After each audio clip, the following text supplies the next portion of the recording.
The mean value theorem is a very important theorem in calculus because it can allow us to show that in any intervals, the beginning and the ending point, we have a mean value. This mean value will be exactly the same as the derivative of the function at some point. We don't know exactly the point, but we can assure that exists a point that will have that derivative. For today, we are going to use this book, which is from Stephen Lay, which is an introductory proof analysis book. Okay. So before to go directly to the mean value theorem, let's start testing this. I mean, what means that the derivative of a function is zero in a maximum of a minimum, right? If the function f is differentiable on an open interval, in this case, that f is assumed to have a maximum or a minimum at a point c in between of that interval, then the derivative will be zero. That is what we are saying here, but how can we prove this? So for this, suppose that f have a maximum, xc. For now, let's work with the maximum. Then there is a point x that is below, I mean, all the points in the function x will be below or equal to the point f of c, right? So for this, we can find a sequence that is converging to c in the way that we can converge from one side or from another. In this case, let's start from the left side, converging all the points that are between a. The point a is the beginning of the open interval to c, right? Because a is less than c in the second, we can obtain, for example, this kind of sequence that is converging at some point to c with an n sufficiently large, right? Then, because we are assuming also that f is differentiable at every point inside of the interval ab, so it will be differentiable also at c. Then we know that the sequence, this is a sequence that we are just attaching to it.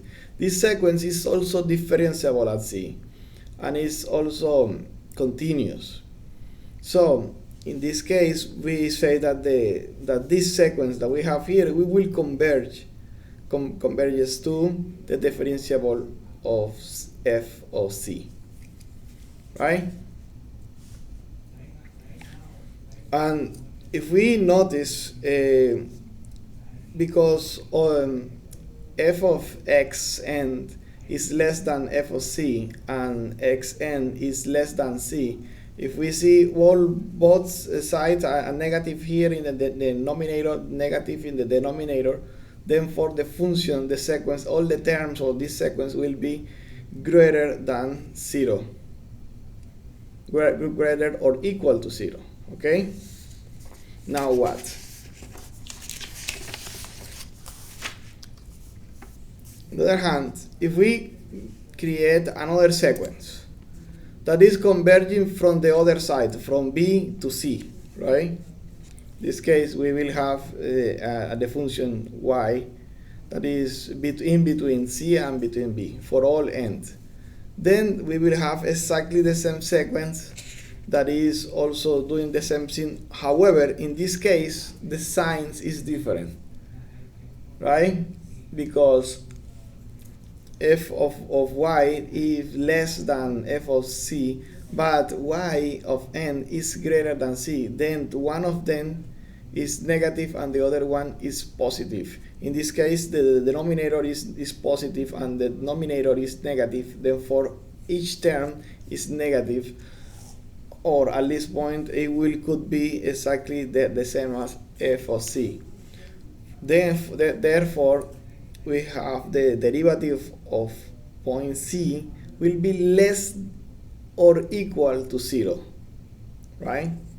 But we have previously saying the opposite side here, right?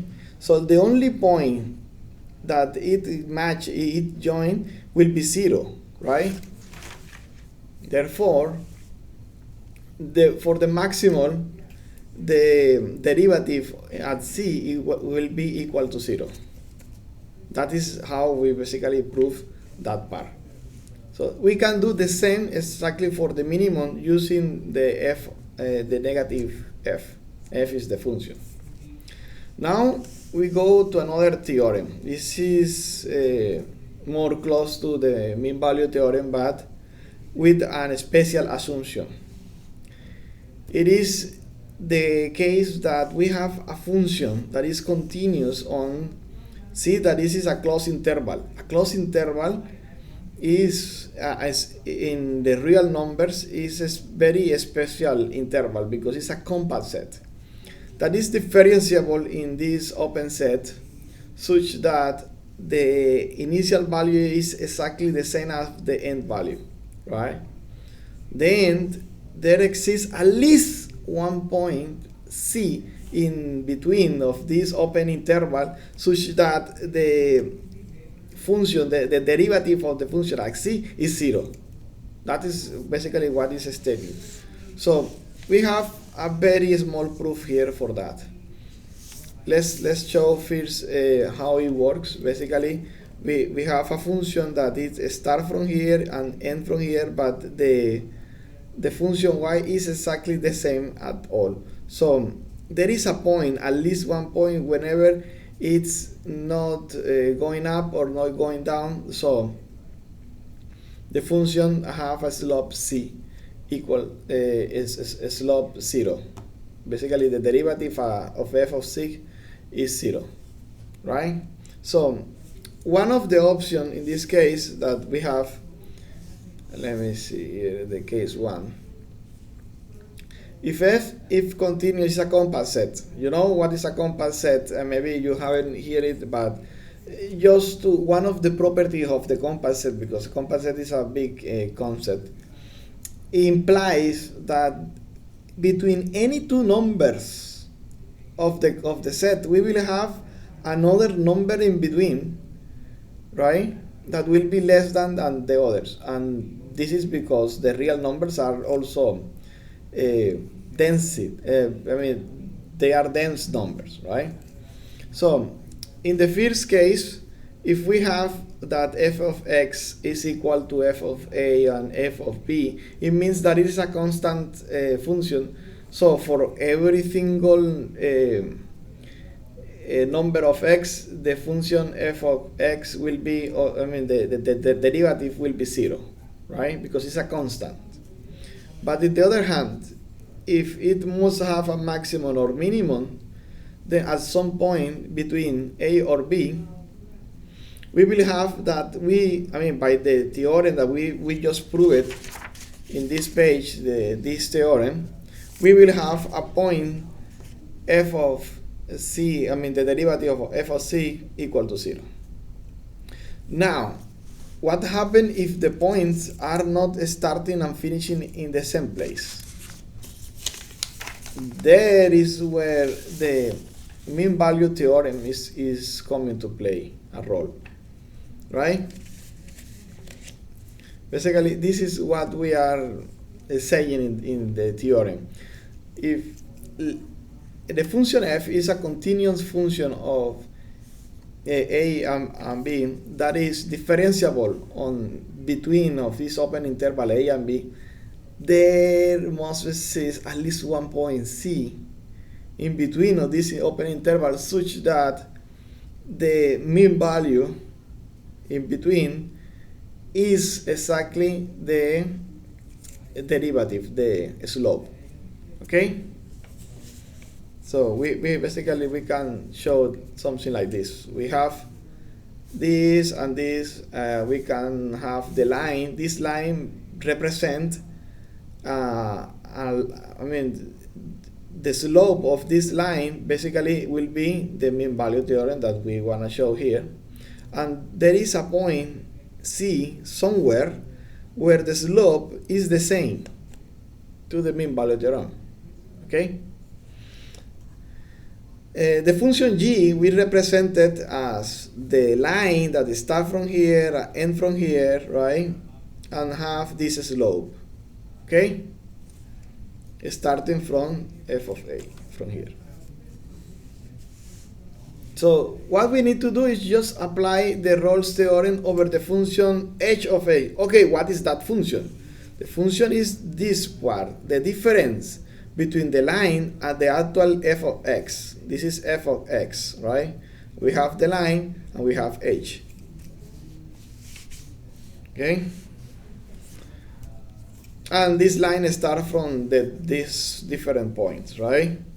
So it is super simple here. We define it. We already defined it up here, but we say it that is this function work for all the x in between of the compact set, which is the closed interval, and the derivative is the slope, of course, by definition. Then if we have the subtraction of these two functions, then in this case we will have that the point h of a and the point h of b will start exactly from the same place, from 0, right? Because we are subtracting one of other. Both start from the same place. So then we can apply the Rolle's theorem, which is what we said in a moment ago, that must exist a function, a point c that the derivative of the function is 0, right? So there is a point c such that the derivative must be 0.